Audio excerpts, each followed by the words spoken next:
السلام علیکم معزز ناظرین، کیسے ہو آپ؟ بھونگ مسجد ایک گاؤں بھونگ، تحصیل صادق آباد، ضلع رحیم یار خان، صوبہ پنجاب میں واقع ہے۔ یہ مسجد 1932 سے 1982 تک تقریباً 50 سالوں میں مکمل ہوئی اور اس مسجد نے تعمیرات کے شعبہ میں 1986 میں آغا خان ایوارڈ بھی جیتا۔ سردار رئیس غازی محمد نے یہ مسجد 1932 میں تعمیر کروانا شروع کی۔ آپ کے جد امجد حضرت بہاؤالدین زکریہ رحمۃ اللہ علیہ کے خلفاء میں سے تھے۔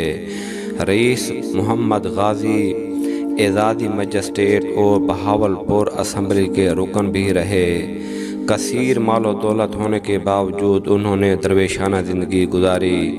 دینی تعلیم کا حصول، عبادت و ریاضت، سماجی کاموں اور مختلف علاقوں میں مساجد کی تعمیر ان کی زندگی کا مشن رہا۔ رئیس غازی محمد نے اپنے خاندانی محل نما گھر کے قریب 1932 میں بھونگ مسجد کی تعمیر کے لیے ہدایات دیں اور کثیر سرمایہ فراہم کیا۔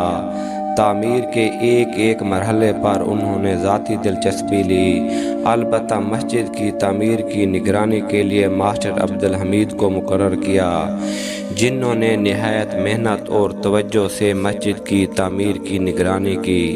مسجد کی تعمیر کے لیے آسٹریلیا، ہنگری، اٹلی اور دیگر ممالک سے سنگ سرخ، سنگ مرمر، سنگ خارا، سنگ سرمئی اور سنگ سیاہ منگوائے گئے۔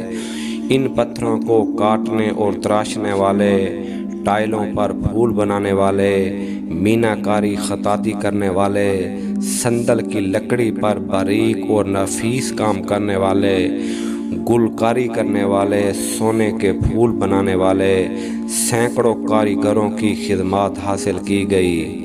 یہ مسجد 1932 سے 1982 تک تقریباً 50 سالوں میں مکمل ہوئی۔ ان 50 سالوں میں ہزاروں کاریگروں نے مسجد کی تعمیر میں حصہ لیا، جن کا تعلق پاکستان اور انڈیا سے تھا۔ مسجد کی تعمیر کے دوران کئی کاریگر عمر رسیدہ ہو گئے، کئی انتقال کر گئے۔ ان کے بیٹوں اور بعض کے پوتوں نے یہ ذمہ داری سنبھالی۔ یوں 3 نسلوں نے اس مسجد کی تعمیر میں حصہ لیا۔ تمام کاریگروں کو ان کی مہارت اور تجربے کی بنیاد پر اجرت دی جاتی تھی۔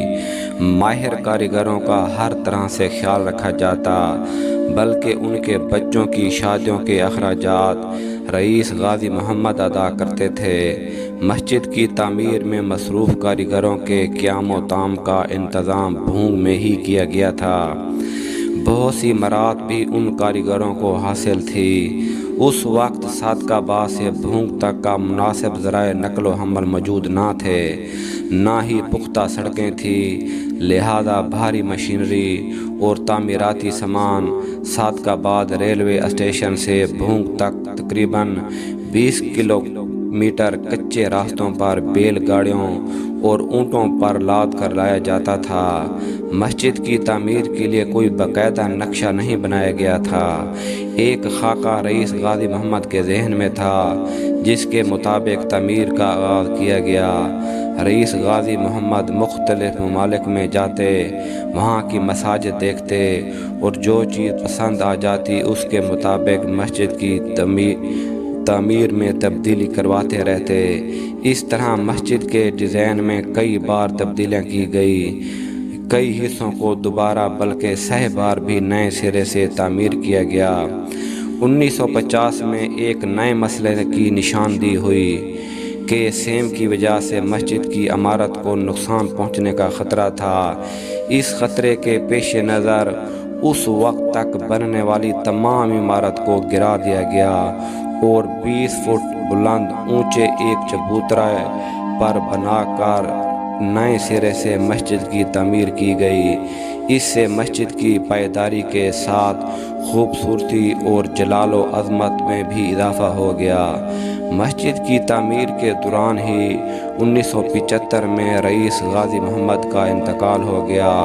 ان کی وفات کے بعد ان کے بڑے بیٹے رئیس شبیر محمد نے مسجد کا کام کو آگے بڑھایا، اور جو خود بھی درویش صفت انسان تھے۔ 1982 میں مسجد کی تعمیر مکمل ہوئی تو اسے بین الاقوامی شہرت حاصل ہوئی۔ دنیا بھر سے سیاح اس مسجد کو دیکھنے آنے لگے، اس کی خوبصورتی اور انفرادیت کی وجہ سے۔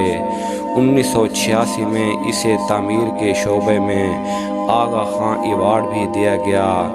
12 مئی 2004 کو حکومت پاکستان نے اس مسجد کی تصویر والا ڈاک ٹکٹ بھی جاری کیا۔ پنجاب حکومت نے صوبے میں سیاحت کو فروغ دینے کے لیے اس مسجد کو ثقافتی ورثہ بھی قرار دیا۔ بھونگ مسجد میں ایک وسیع دارالمطالعہ، مدرسہ اور وہ حجرہ بھی موجود ہے جہاں رئیس غازی محمد عبادت کیا کرتے تھے۔ مسجد میں داخل ہونے والا مرکزی دروازہ مشہد میں حضرت امام رضا کے مزار کے صدر دروازے جیسا ہے۔ اندر کئی ایکڑ پر مشتمل فواروں سے مزین وسیع لان ہیں۔ راہداری سے گزر کر سیڑھیاں چڑھنے کے بعد مسجد کا صحن ہے جو سنگ مرمر اور سنگ سیاہ سے آراستہ ہے۔ یہاں بیک وقت 2000 نمازی نماز ادا کر سکتے ہیں۔ ایک بڑے گنبد کے نیچے خواتین کے لیے نماز پڑھنے کی جگہ مخصوص ہے جو خواتین کی جمعہ مسجد کہلاتی ہے۔ مسجد کے تمام دروازے ہاتھی دانت کے نفیس اور باریک کام سے مزین ہیں۔ مسجد کے برآمدے میں تقریباً 500 نمازی نماز ادا کر سکتے ہیں۔ یہ برآمدہ 18 ستونوں پر مشتمل، ہر ستون ایک ہی جیسے قدرتی رنگ پر مشتمل 8 فٹ بلند ہیں۔ مرکزی محراب کی آرائش میں خالص سونا، چاندی اور قیمتی پتھر استعمال کیا گیا ہے۔ سندل کی لکڑی کا نہایت نفیس اور دیدہ زیب کام کیا گیا۔